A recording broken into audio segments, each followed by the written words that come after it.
qu'avec notre nature à nous, on ne peut pas marcher avec Dieu. Il te faut ce soir que tu reçoives la nature divine. On va arriver simplement, je finis, à l'identité du sang. Quelqu'un qui est régénéré, où le Saint-Esprit habite dans le cœur, il devient le temple de Dieu. Le sang de Jésus est un sang divin. Dieu n'a pas de sang, logiquement, il est esprit. Mais c'est le sang du divin qui s'est fait homme. Parce que Jésus, dans son humanité, il est aussi Dieu. Vous savez pourquoi? Parce qu'il est sans péché. Seul Dieu est sans péché. Dans son humanité, Jésus était parfait. Et il est parfait. Seul Dieu est parfait. Un jour, Jean de Maurice s'approchait de Jésus. Il a dit, bon maître. Il ne savait pas de qui il s'approchait. Bon maître, que dois-je faire de bon? Vous voyez ce que l'homme veut? Ça, c'est la religion. Qu'est-ce que je dois faire de bon pour hériter le ciel? Jésus a dit, mais il n'y a qu'un seul de bon. C'est Dieu. Amen. Jésus n'a pas dit, tu as tort de m'appeler bon, parce que Jésus est bon. Il est Dieu. Il est pleinement Dieu. Même Dieu l'appelle Dieu. Oh Dieu, ton trône est élevé. Oh Dieu, ton Dieu t'a oint. La parole était au commencement et la parole était Dieu. Jésus est pleinement Dieu. Comprends-tu? C'est un sang divin. Quand ce sang spirituellement rentre dans notre vie, nous régénère, il nous rend participants à sa nature à lui. Amen. À sa nature divine. Voilà ce qu'était le bâton d'Aaron. Il était retranché du sol. Il avait fleuri, il avait bourgeonné des amandes, parce que sa sève ne dépendait plus de la terre.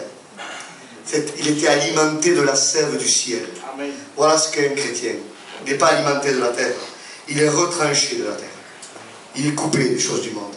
Il est alimenté par Dieu. Laisse-toi alimenter par Dieu ce soir. Laisse-toi ce soir alimenter par Dieu. Qu'est-ce qu'il dit dans Actes? Je crois que c'est au chapitre 20, j'ai noté par là. Je vais finir. 20-28. Il dit, faites paître l'église de Dieu. Écoutez bien. Qui s'est acquise par son propre sang. Alors si on regarde l'expression biblique, ne m'en veuillez pas, hein, je garde mon expression de la Bible. Il me parle du sang de Dieu. Du sang de Dieu homme qui s'est fait homme. Emmanuel, Dieu avec nous. Faites paître l'église de Dieu qui s'est acquise par son propre sang. Il dit à Timothée, chapitre 3, verset 16, le mystère de la piété est grand. Vous êtes avec moi 5 minutes de plus? Amen. Le mystère de la piété est grand. Dieu a été manifesté en chair. Dieu homme et l'homme Dieu. C'est un sang divin. Amen. Faites paître l'église de Dieu qui s'est acquise par son propre sang. Il dit, Dieu était en Christ, réconciliant le monde avec lui-même.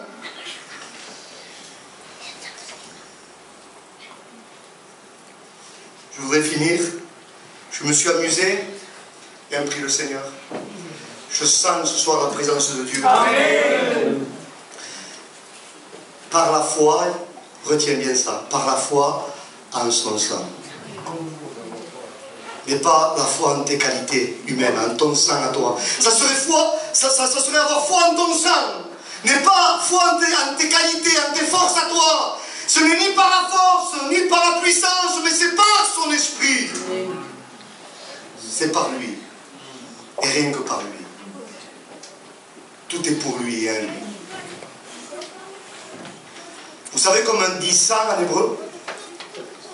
On appelle le sang d'âme. Et quand on sort de cette racine du sang, d'âme, ça fait la même racine, hein? Édom, rouge. Donc c'est une formation. Le sang, rouge. Après, on recommence encore la racine, Édom, le rouge. Après, on arrive à Adama, la terre. Mais ce n'est pas n'importe quelle terre, Adama. Parce qu'il y a aussi Eretz en hébreu, c'est une terre. Mais Adama, c'est la terre glèbe. C'est une terre d'argile. Une terre qui se laisse façonner par le potier. Amen.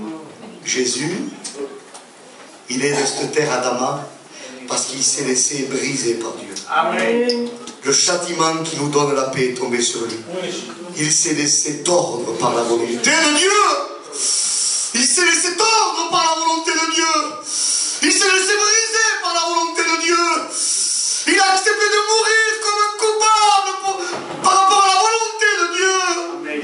Il va dire à Gethsémane, non pas ma volonté mais la tienne. Il a été le fils obéissant. Il faut que toi tu te laisses amener par la volonté de Dieu. Amen. Adama. Adama vient le mot, c'est toujours les mêmes.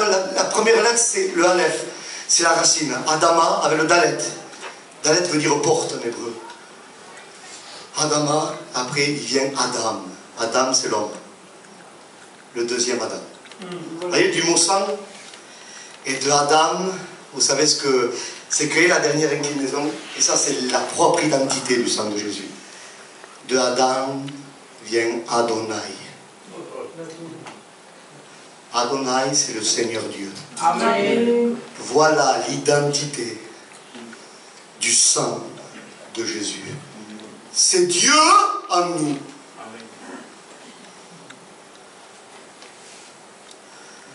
Veux-tu de ce sang? Et foi. Amen. Amen. Et foi en Dieu. Aime Dieu. Laisse entrer sa vie ce soir. Amen. Que nous puissions être transfusés. Vous avez vu quand quelqu'un fait la dialyse, il a besoin que son sang soit lavé. Qu'est-ce qu'on fait? Il se vide de son sang, le sang est nettoyé, et par des machines, il repart par l'autre main. Pour que le sang est purifié. Le terme purifié, c'est un terme médical à la base. Le sang de Jésus nous purifie. Il nous extrait notre sang à nous, notre caractère. Il nous enlève nos mauvaises pensées. Il nous arrache nos passions. Il nous arrache notre haine. Parce que tout ça, ça vient des gènes. Il nous arrache notre orgueil. Et après, il y a le sang qui vient. Gloire à Dieu. Je le vois venir. Alléluia. C'est un sang pur. Et je dis, Seigneur, mais qu'est-ce que tu vas faire avec ce sang pur? Je ne suis pas assez bien, moi. Et le Seigneur, il me dit, laisse-moi te remplir, Michael. Amen. Parce que ce sang a coulé à Golgotha. C'est pas simplement pour venir simplement sur toi, mais il veut rentrer en toi. Il veut te donner le gène de Dieu. Il veut te donner la nature de Dieu. Il veut te donner le caractère de Jésus-Christ. Laissons-nous transfuser ce soir.